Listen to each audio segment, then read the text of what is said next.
Entonces esa apretada que tenés que tener, ese superávit que tenés en la balanza comercial, que te exige, supone, digamos, las exportaciones las tenés dadas, porque más de lo que exportás, lo que te pidan exportás.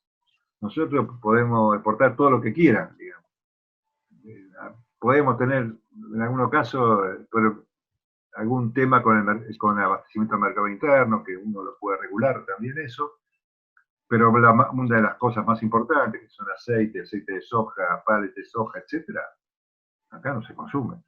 Con lo cual, todo lo que se produzca se puede exportar. Está bien que si se produce mucho de eso, no se produce mucho de otra cosa, y ahí tenemos problemas, digamos, ¿no? Pero en general, digamos, como tenemos un excedente de producción alimentaria muy importante, todo lo que nos pida el mundo lo podemos exportar. Pero claro, eso no nos alcanza. Entonces, para poder desarrollarnos, hay que, y pagar todo eso, las importaciones las tenés que limitar a un determinado. ¿Cómo haces para limitar?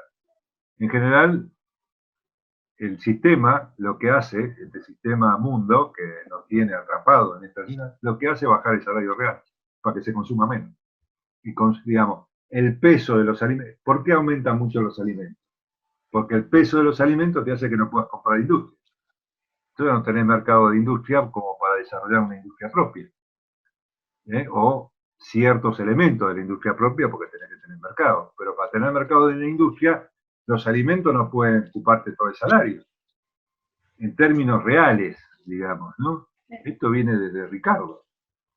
Ricardo ya lo decía esto, digamos, ¿no?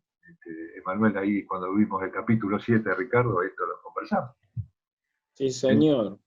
Y bueno, tener la comida entonces barata. claro, tener la comida barata. Eso era, nosotros podemos tener la comida barata, podríamos aportar industria todo lo que queríamos, podríamos tener salario barato en términos del resto del mundo. Porque podemos tener gente ganando bien y comiendo bien y gastando por ahí el televisor, por ahí la computadora sale un poquito más caro que en Taiwán o que en Nueva York o que en cosas. Pero tiene la gente la plata para comprarlo porque lo que gasta en alimentos es menos de lo que gasta un alemán o un... Pero es todo lo contrario, todo al revés. Lo que gasta un alemán en alimentos es mucho menos de lo que nosotros gastamos en alimentos y lo que nosotros tenemos como precio del alimento es igual que lo que tiene ellos el precio del alimento, igual que lo que tiene Japón el precio del alimento. Un poco más caro, digamos, bueno, pero ganan más también. Entonces, si lo haces en términos de cuánto le ocupa sobre el salario, le ocupa menos. Yo hice algunas cuentas al respecto y a los argentinos nos convendría cobrar el salario acá y comprar en Brasil, comprar en Nueva York, cosa que es lo que pasa en realidad. Pasa eso. Los que viajan al exterior, que dicen todo está más barato, me traigo 5 camisas. Y sí, claro, te traes 5 camisas. ¿Por qué? Porque el salario de allá ocupa menos. Entonces vos acá estás con esa situación. Hoy no tanto, y no se nota tanto, porque de tanto en tanto, como hay que apretar las importaciones, el salario en dólares cae a pisos, pero no cae el salario en dólares a pisos para poder exportar industria, para no comprar industria, que es una cosa distinta. Y lo mismo, paralelamente con eso, lo que pasa es que son los ingresos fiscales se caen, porque el gasto fiscal, en la medida que vos tenés un parate en la economía, porque no tenés cosas, tenés que hacer más gasto social. Y al hacer más gasto social, te aprieta sobre el resto de los gastos públicos que pueden hacerse en términos de desarrollo. Inversión pública, dar estímulos a las exportaciones industriales, etc. Tenés que gastar un montón de plata en sostener una cuestión social. Esto Libera lo tenía en un viejo trabajo que se llama, y lo recurrió Herchunov. Con Pablo tuvimos siempre unas diferencias. En los 70 por izquierda, él me corría por izquierda. Y después, en los 90 me corrió por derecha.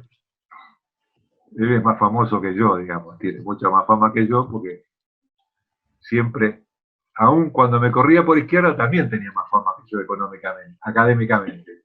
Porque, claro, viste, me corría por izquierda, entonces, claro, era la revolución cubana, estábamos a 5 minutos de la revolución, íbamos a hacer socialismo, marxismo puro, y, bueno, marxismo más o menos, digamos. Paren un poco la mano con esto, porque no es así. Bueno, mis lecturas en eso eran artesano, en fin. Pero no quiero hacer una cuestión personal. Esa es la idea. Entonces lo fiscal también se encuentra restringido en esos términos, digamos, porque los ingresos no te alcanzan, o los ingresos, digamos, te alcanzan justo, y la restricción fiscal que hay es una restricción fiscal derivada. Cuando vos decís, hay que hacer equilibrio fiscal, lo que dicen los cosas, hay que hacer equilibrio. ¿Por qué hay que hacer equilibrio? Hay que hacer equilibrio fiscal para que la gente no le quede guita en el bolsillo para comprar dólares. Simplemente eso. Porque vos aplicás, digamos, cuando vos tenés déficit, el Estado le da plata al sector privado. ¿El déficit qué es? ¿A dónde va para la plata del déficit del sector público? A los bolsillos de los empresarios. Esto Kalecki lo sabe muy bien. Sí, ¿Cómo van a los empresarios? ¿No van a los choriplaneros? Claro, y los choriplaneros, ¿qué hacen con la plata? Van y compran alimentos. Gastan en cerveza y se la dan a Quilmes. Gastan en cerveza y se la dan a Quilmes. Claro, que Quilmes no es ya ni siquiera de Bemba. Ya no es más Quilmes tampoco. Claro. Bueno, esta es la cuestión. En función de lo que me habías preguntado, David, no sé si vos querés agregar algo más. No, me parece que, me parece que ahí está como lo que habíamos hablado respecto de la deuda, con la desigualdad, me parece que está más bien clara. No sé si pasamos a Emanuel o por ahí a partir de ahí charlamos sobre las perspectivas que se abren ahora en ese escenario, se le aplica el coronavirus y qué pasa ahora, ¿no? Podemos pelotear un poquito eso, sin alargarnos mucho, porque ya van unos cuantos minutos y no vamos a aburrir. Difícil escuchar sin poder intervenir. Me imagino a algunos que les gusta intervenir permanentemente. Se les va a salir la chaveta, digamos, y van a decir, basta. Pero bueno, yo creo que estamos en un momento que quién sabe para dónde dispara todo esto, digamos, ¿no? Hoy leía un artículo en el New Yorker, diciendo, es tarde para evitar un desempleo masivo en Estados Unidos. Miércoles, digamos, es fuerte. Es fuerte la cuestión. Se espera, dice, los pronósticos que hay, estuve revisando algunas cosas, los pronósticos que hay es que hay una caída, se esperaba un crecimiento normal en el mundo del 3%, hace 50 años que viene creciendo al 3%, más o menos, 2,8, 3,1, y anda ahí.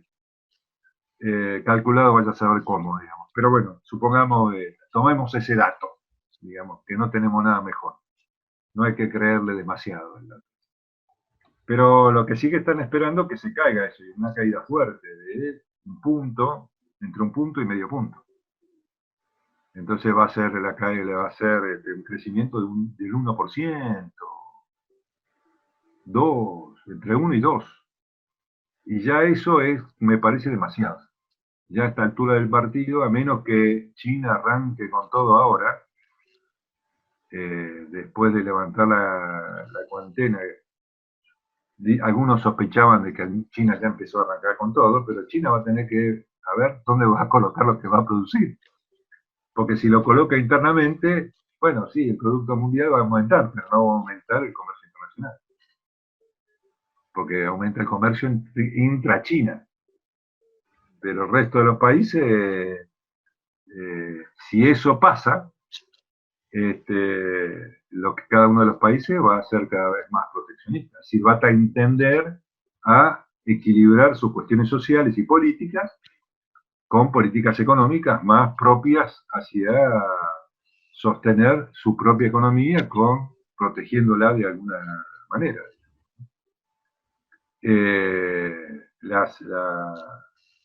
La cuestión es eso, digamos, ¿no? La segunda cuestión que uno puede ver en esto que estuve viendo es la caída del precio del petróleo, que pone, digamos, como elemento básico, que es uno de los elementos básicos, que pone en revisión los abastecimientos y los poderes relativos que hay en términos de control de lo que es importante para el funcionamiento de la economía, que es la energía. Quien domina el gas y el petróleo domina la capacidad que tiene de que funcione o no funcione el resto de la economía.